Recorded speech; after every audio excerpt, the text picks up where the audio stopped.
आमे बुझिबा समास कोन जेतेबेले आमे समास कोन बुझी जिबा आमे समास करिया पई हमकु कष्ट हेबो नाही।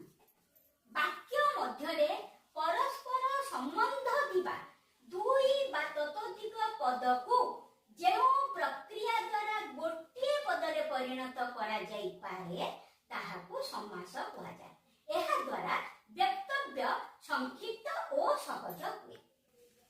समासर अभिधानिक अर्थ हेउची ताको छोट होइबा।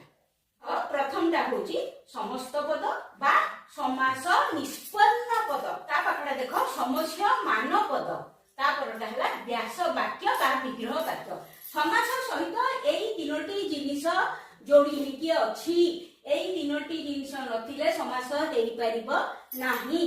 गोठ खंडिया कोको शब्द मिसिकी गोठ खंडिया हला ना गोठ युक्त खंडिया।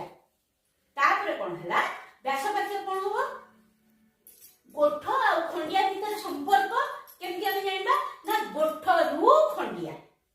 पिला माने जति समासर तुमको पूरा वीडियोटा देखिबार अछि ताहले कमेंट बॉक्स रे लिंक दिया हिची।